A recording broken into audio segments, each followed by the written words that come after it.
সালাম, আসসালামু আলাইকুম। সম্মানিত উপস্থিতি, আমি প্রথমে আপনাদের ভিতরে হয়তোবা মুখে অনেক হাসি নেই, অনেক কষ্টের ব্যাপার থাকতে পারে। ভাবছেন যে আজকে আমাদের জাতীয় সংসদ নির্বাচনে কিছু প্রার্থী নাম ঘোষণা 232টা 33টা 37টা এক ঝিনাইদহ 4 ঘোষণা করিনি। আপনাদের যে আসন সে আসনের প্রার্থীটা কোনো ঘোষণা করিনি।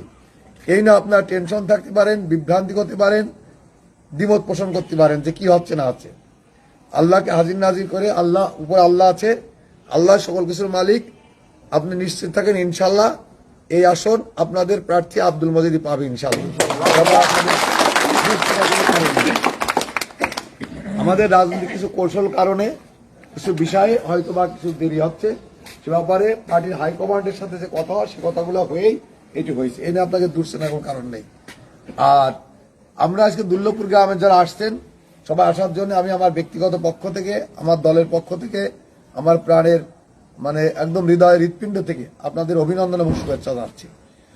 আমাদের বাড়ি হচ্ছে চাঁদপুর ইউনিয়ন, আমাদের বাড়ি দুর্লভপুর, আমাদের বাড়ি কোনেদা। আমরা সর্বক্ষেত্রে ঐক্যবদ্ধ থাকব। আমার কথা যে কে কোন মত আদর্শের লোক ছিলেন, কে কোন গোষ্ঠীর লোক ছিলেন, কে কোন সামাজিক দলের লোক ছিলেন, এই ভেদাভেদ ভুলে আপনারা যে সমস্ত লোক ঐক্যবদ্ধ হয়েছেন, একসাথে এসেছেন, এই জন্য আপনাকে আমরা ধন্যবাদ জানাই। আমরা আগামী জাতীয় সংসদ নির্বাচনে আমরা চাঁদপুর ইউনিয়নকে আমরা ঐক্যবদ্ধ করছি, তারই ধারাবাহিকতায় দুর্লভপুর গ্রাম আজকে ঐক্যবদ্ধ হয়েছে, এই জন্য আপনাদেরকে ধন্যবাদ জানাই। আপনারা দুইটা জিনিস মাথায় রাখবেন, আপনাদের কাছে বিভিন্ন লোক বিভিন্ন কথা বলতে পারে, বিভিন্ন কিছু এইসব ব্যাপারে দুই দিনের চাঁদ এমনি উঠবে, আমার কথা বুঝবেন। এই নিয়ে আপনাদের বিভ্রান্তার কোনো কারণ নেই। আপনারা যারা কথা বলবেন, আমার কথা উদ্দেশ্য আছে আমরা সামাজিকতা, রাজনৈতিক বিভেদ, সামাজিক বিভেদ ভুলে আমরা ঐক্যবদ্ধভাবে একসাথে থাকার উদ্দেশ্য থেকে আইছি নাকি?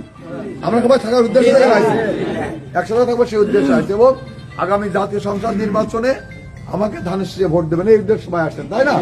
সবাইকে ধন্যবাদ। আপনারা যে কথা বলবেন একজন করে বলবেন, স্বল্প কথায় বলবেন। আমার সিনিয়র নেতৃবৃন্দ আসছে, কথা বলবে সংক্ষেপে, অল্প কথায় শেষ করবো, অনেক রাত হয়ে গেছে। সবাইকে ধন্যবাদ। আসসালামু আলাইকুম।